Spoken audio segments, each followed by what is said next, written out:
Hello quilt artisans, my name is Shonda and welcome to my channel Under the Needle. So I'm here today to talk a little bit about the Stripology Retreat, the virtual retreat that I just participated in. It just wrapped up and I kind of want to just talk to you guys about it, give you my opinions, first impressions, that kind of thing. And then of course at the end I'll show you the quilts, right? Because that's why we're here. Alright, so first I want to recap the cost of the retreat and then what you get, and then I'll go into a little bit of the retreat experience itself. So this virtual retreat was $395. It's 3 full days. So not bad, not a bad price. So what you get, so we got a kit. We got a retreat kit that came in this great big box, and I'm going to tell you what we got. And then we'll talk price breakdown a little bit. So in our retreat box, first we got, just some extras. We got some malt balls, some chocolate malt balls. Like, they're definitely artisanal. They're definitely not the Whoppers that you go and you get at the grocery store. But we had a little baggie of those. We had an individual bag of the Harvest something snap peas. It's like a little baked vegetable snack. They were very tasty. We got this visor here. We got a little cup, a little plastic cup that has a little saying on it. We got a bingo card so we could play some bingo. We got a random fat quarter of any style or type. We got some G-Easy ruler stickers, and we got a full spool of Aurifil thread. In addition, we got 12 print half yards of fabric. We got 1 print yard that could be used for the binding for the 2 quilts that we're making. And we got 3 yards of background, and not just a plain white either. So it wasn't like a Kona solid or anything. It was definitely a background with texture. So it was definitely a full price product. It wasn't not full price, but it wasn't like an $8 Bella Solid or a $7 Kona or anything like that. It was like a full print from a line, but a background. And so that's what we got. And then we also, of course, we had 2 patterns that we were making. So you're getting 2 patterns, but you don't get them right away. You get them digitally closer to retreat time. And then additional kind of 3rd pattern for a table runner. So when you add up, so I kind of did a little sheet here where I wanted to kind of add up everything that we got and how much it cost versus the cost of the retreat. And so I didn't assign a value to the malt balls. I didn't assign a value to the bag of snap peas. Okay. And I didn't assign a value to the bingo card. Okay, so, but I assigned values to the visor, $20, I'm guessing about, right? That's about what a visor costs. The cup, it was a small, inexpensive plastic cup. I say $5 because it has a saying on it. If it didn't have a saying, I would say $1 from the Dollar Tree, but it looks more Five Below to me, maybe a little Dollar General and not, or Family Dollar and not Dollar Tree. So about $5 for the cup. $3 for the fat quarter, and then $12 for the Aurifil. So that's $42 right there.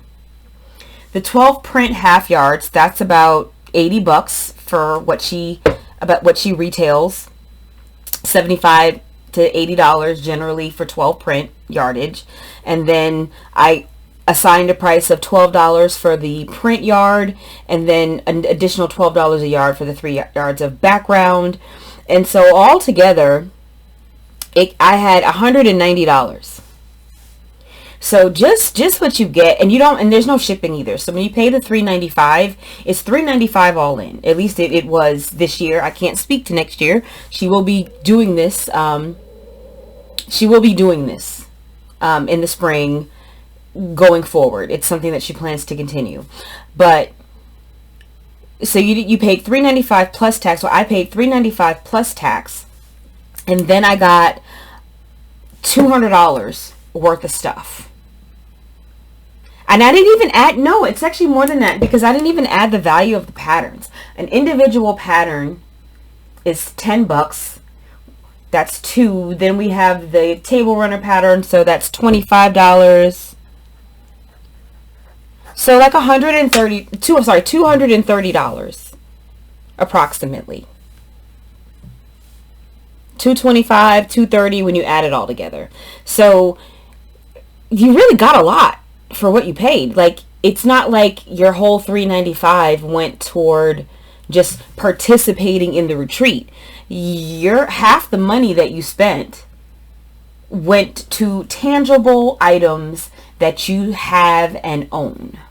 So that's great. I mean, I definitely see myself doing this again in the future. I had a great time. So on to that. Let's get on to the experience, right? So the first day was great. We started, I'm going to be using Central Time because that's what the schedule is written in, and it's going to be easier for me than to try to convert it to Eastern. So we ended at 10 p.m. Central, began at 4. So we started, there basically was an overview, some housekeeping. Please remember to mute your phone. Mute your whatever device you're watching on, so that we don't hear all your stuff in the background. Just walking through how to use Zoom a little bit. And she did a small demo of how we're going to start sewing one of our projects, and we started sewing that. And then we kind of broke off. We did some games. We played a game of bingo, and there was cocktail hour every night, right? So we had a cocktail, and I forgot about that. She did provide some cocktail recipes and a date pesto recipe, which I did not make, and a lasagna soup mix recipe, which I did not make. But I did make one of the cocktail recipes, and it was tasty. So, we had our cocktail, and we did a little bit of chatting, and then we split up into some different breakout rooms where we could kind of speak in smaller groups and kind of consult with one another. There also was a Spotify playlist, so if you decided not to go into one of the breakout rooms and you just chose to stay in the main room, there would be music playing, so you could kind of listen to music, which was nice. So that was kind of the first day. It was fun just to kind of, got our feet wet, got to meet some people, have some conversation, and it was great. Then the next day, they opened the rooms at 8 a.m. Central, okay? But nothing happens until 9:30. So it's just kind of free, open sewing. If you're up early and you want to log into the Zoom and kind of get an early start and start sewing. I didn't do that. I started when it started at 9:30, which was 10:30 my time. That's when I started. So day 2, we did a short demo of how to do the first step of the first quilt that we were going to be making. So, well, it's not the first quilt. It's technically the second quilt because we started the first quilt on Wednesday. It's confusing. Anyway, so she showed us how to do the cutting for one of the projects that we were working on. And then we went and we did that cutting. And then she came back. And then, we... and also when we break into the breakout rooms, she comes and she visits the room. She talks to everyone. She gives you an opportunity to ask questions, whether it's a question about the pattern, a question about the pattern, or if you just have a question for her. And so she popped into the breakout room and, talked with us for a little bit. We had a lunch break. Then we came back and we did the second demo for the quilt that we were working on. The pattern's name is Jewel, where she showed us how to do the block construction and all that good stuff. So we did that. And then we broke into our individual rooms again. And she visited it again. We did yoga. So we did chair yoga that day. So her husband or her fiance or significant other, he came in and took over the screen and did some yoga for the group. And then we had our happy hour with our cocktails, and we did our bingo and whatever else we were going to do. And then she did a lecture, and she kind of talked to us. We had dinner and then a lecture. And then we had open sewing for 2 hours. So that's kind of how both of those days went. There was demo, breakout rooms, lunch, demo, yoga, breakout rooms, cocktail hour, dinner, breakout rooms, or some variation thereof. So that was really fun. Now, I will say, I am not the chattiest person. So I feel like I probably would have talked more in person. So I do feel like had it been an in-person retreat, I probably would have did a bit more talking. But being in a screen and being able to mute, and it was kind of easy to not interact. So I think that was like the only drawback, is that if you are a natural introvert like I am, it's really easy to not interact because you don't have to ignore anyone. Like if you're in front of someone and y'all are someone and you got someone right here and someone right here and here and here, like, and you're like looking at each other, you kind of have to speak. Whereas when you're home and you're on a computer screen, I can turn my video off, which says I'm not available, or I can turn my screen around so that I'm not available. I can, get up and walk away. Anyway, so we worked on 2 quilts. One is the Jewel.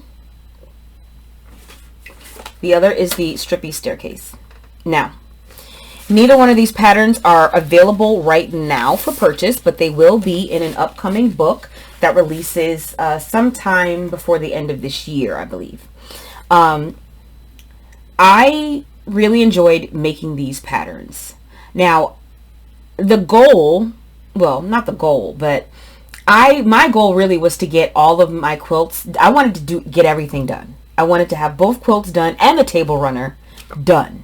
I got both quilts done, but I was a little late. I finished the second quilt probably an hour ago. So I finished it 3 hours after the retreat ended. And I did not get to make my table runner. But I did a lot of playing around, right? I did some farting around. I did not sew the entire time. I spent some time on my phone. Of course, Friday was, Act Fast Friday at fabric.com. So I was shopping for fabric on my phone and on my computer.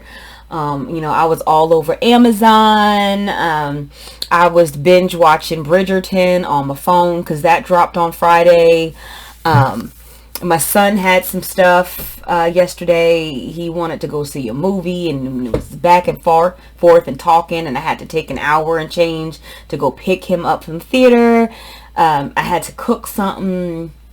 So, I didn't sew the entire time. If I had really, if I wasn't so distracted, if I had really kept my head down and really did more sewing and spent a little less time on my phone, I would have gotten both quilts done and the table runner, without a doubt, without question. Because even with, I think after the retreat ended, it probably took me an additional hour and a half to finish the second quilt that I was working on, and I easily wasted 3 hours or 4, 5 yesterday maybe. And then I knocked off early yesterday too. I didn't even sew all the way up to the end time. So, there's that. I could have got more done. So we were able to make both of these quilts and 2 table runners from one bundle. Because basically, and she teaches you this she teaches you how to stripologize your bundles, right? So if you have 12 print half yards, you can then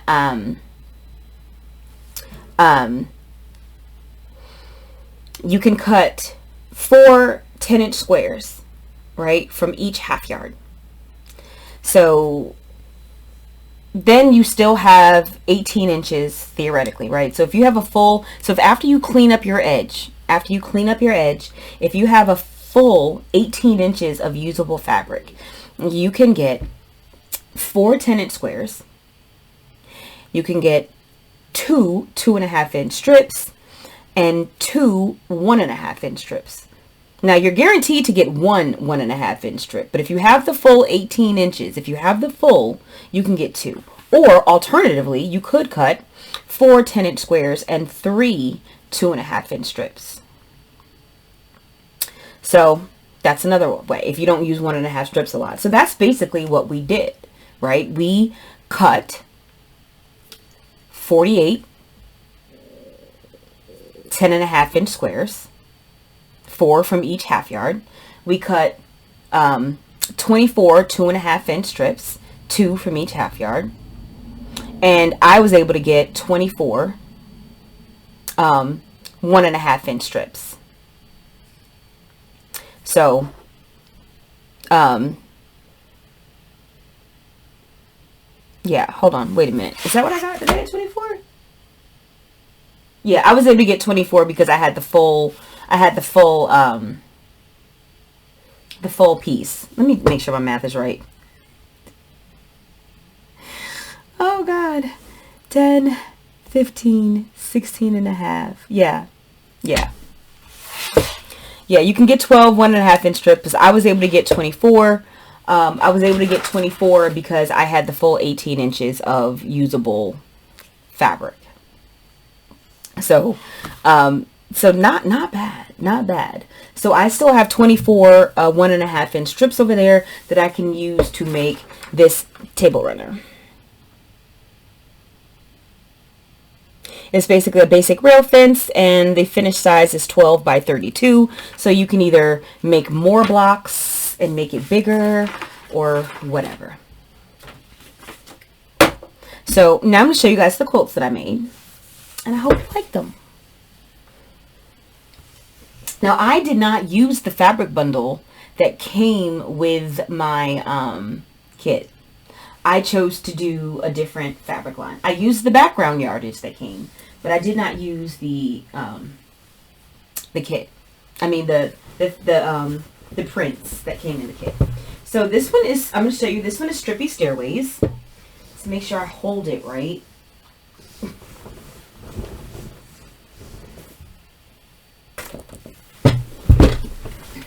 Now I used Abandoned from Tim Holtz to do this.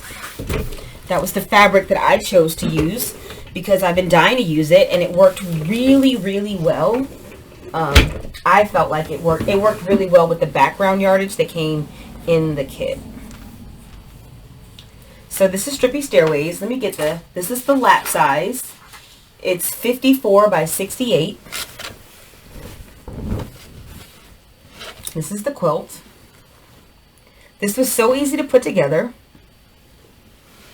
It definitely has a lot of movement due to how it's laid out.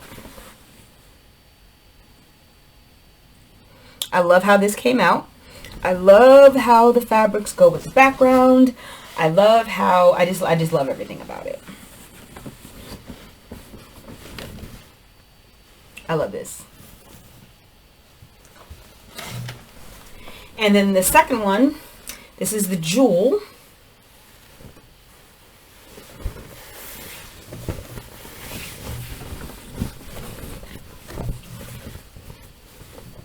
Now Jewel is super long because the blocks are longer than they are wide.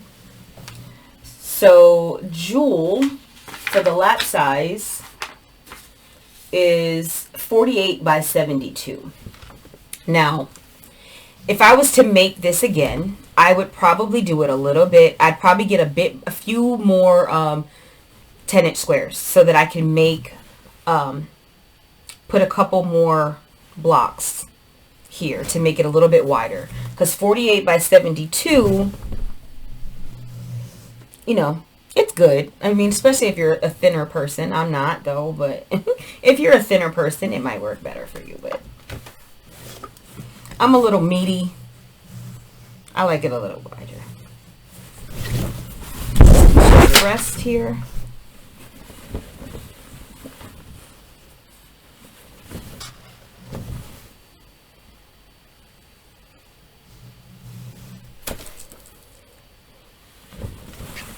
Okay.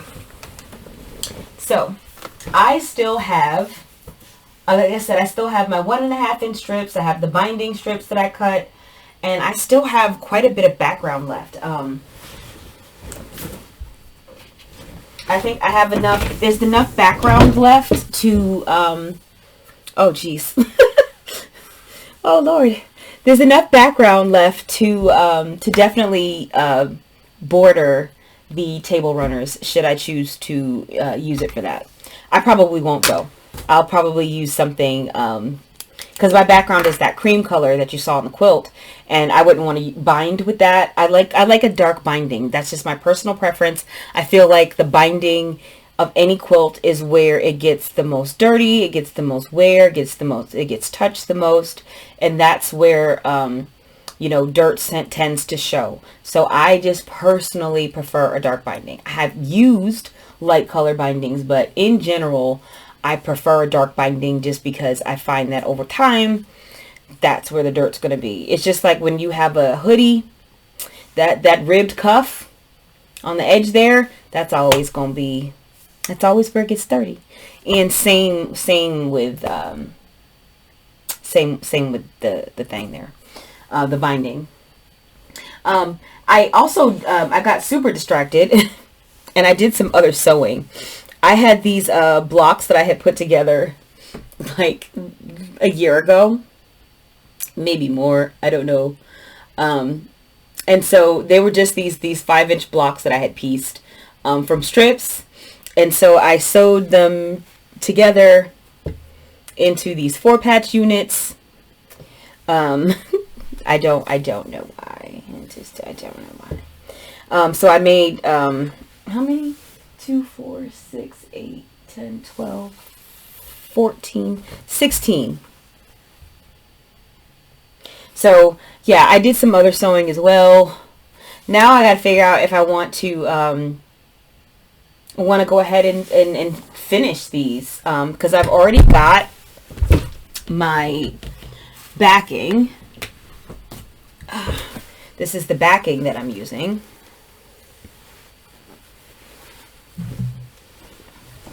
I'm a little bummed because I did see one later that actually would have worked better, but I already paid for this, and so this is what I'm using.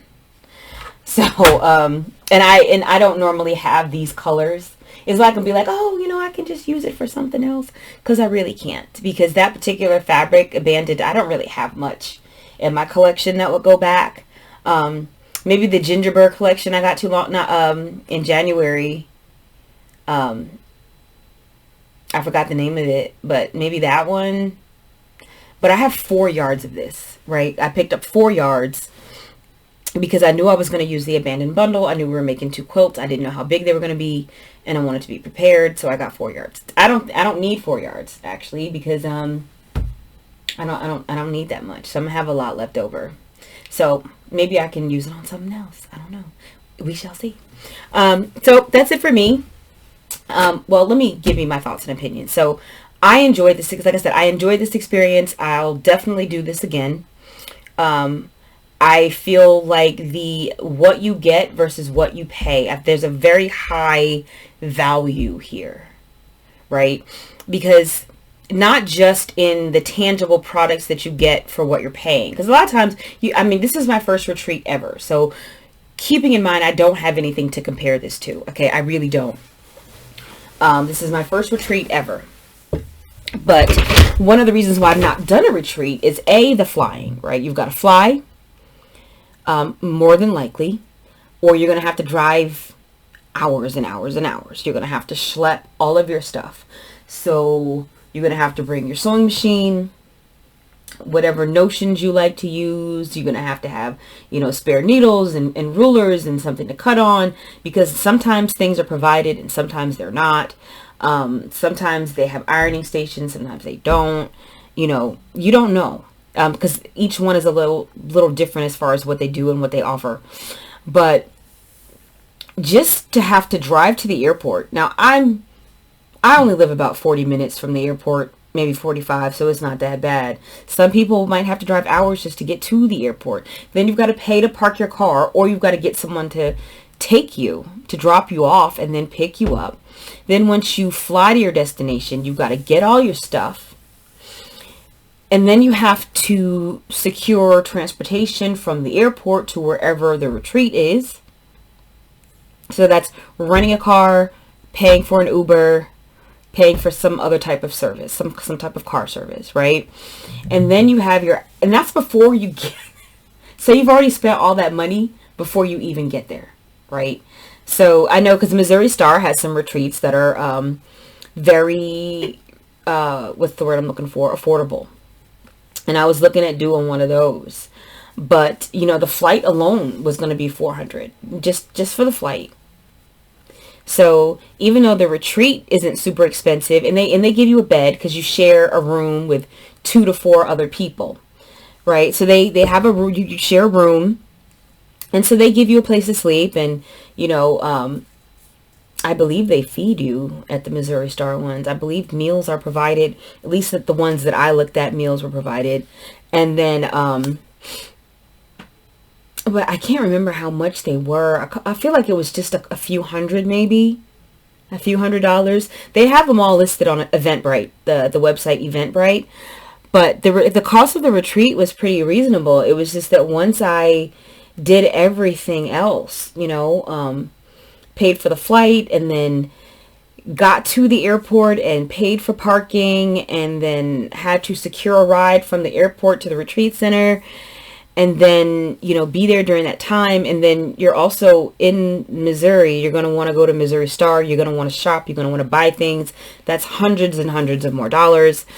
But even if you take that out, at the end of the day, I was looking at probably at least $1,000. And that was just for the experience of going. And I think you get the one I was looking at, you got some type of small project that was included in the price. But it wasn't like 10 yards of fabric. 10 yards of fabric in my kit for this retreat. 10 yards.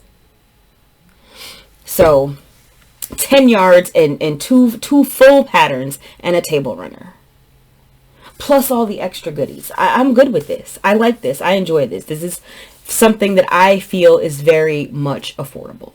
And you can use things like Afterpay, and like if you don't have the full 400, you could use something like Afterpay, or what are some of those other ones? Affirm, or there's a few of them out there. But you can use services like that where they pay it and then they'll just draft a payment every 2 weeks until it's paid off. Like they break it up into 4 payments or 6 payments or something like that. But I feel like it was a good experience. It was positive. One of the things that I didn't know about was that she gives you an opportunity to really ask whatever you want to ask. So you were able to get information about like designing patterns, printing patterns, selling patterns, marketing patterns, or designing fabric. You know, how much money when you print it, when you make a pattern or you make a book and it's published, how much money do you make from that book per book? When you design fabric, how much money do you get from that fabric that you design? Like how much money do you make from that? And so there were certain like industry questions that we were, you know, allowed to ask, and were able to get, you know, honest, complete and full answers because, you know, we were in such a small group. Now like I said, I felt like the only thing that I was missing was more interaction, but at the same time you can't, right? Because you can't have 250 people talking on a Zoom, right? Even in a regular classroom. That was another thing that I did like. I would imagine that in a full-size retreat, you've got all of these people in a large conference area. That's a lot of crosstalk.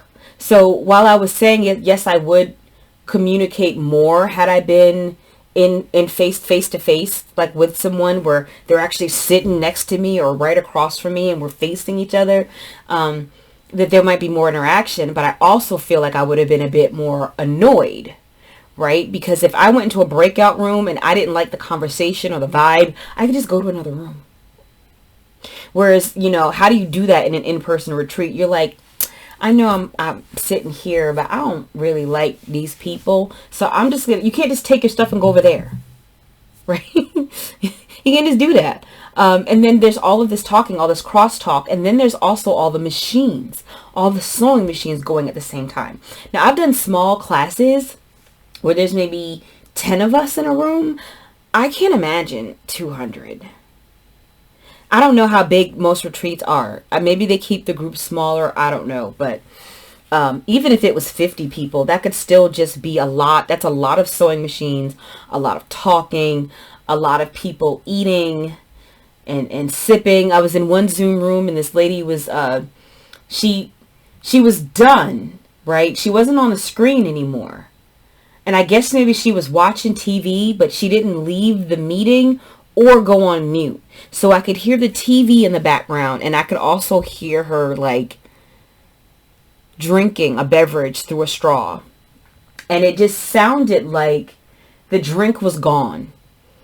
Like there was no more drink left, but she still kept trying to drink it. It was making that bubbling noise, you know, when your drink is almost gone. Except it went on for like 30 minutes. And I'm like, I almost like I really wanted to say, there's none left.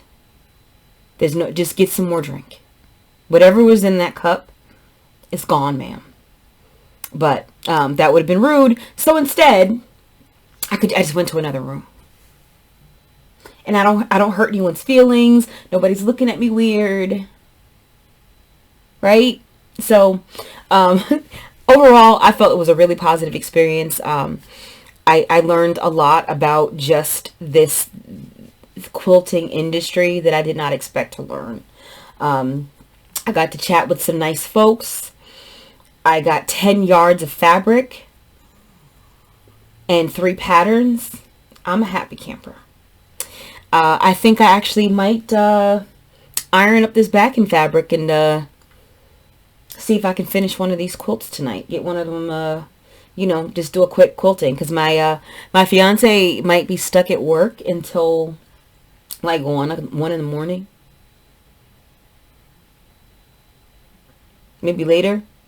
So he might end up getting a room out there instead of trying to come home. So I might have lots of time to sew tonight. So I think I'm at least going to try to get this puppy layered and basted. Maybe, maybe I should get both of them basted. I hate basting. So maybe I should go ahead and get both of them basted. And maybe start some quilting tonight. That might be a plan, guys. Anyway, that's it for me. Those are my musings about the retreat, the Stripology 2022 Virtual Retreat. Let me know what you think. If you guys have done one before, if you guys did this one, if we were on the same retreat, let me know. Let me know if you guys were on this one. Until then, I will see you guys next video.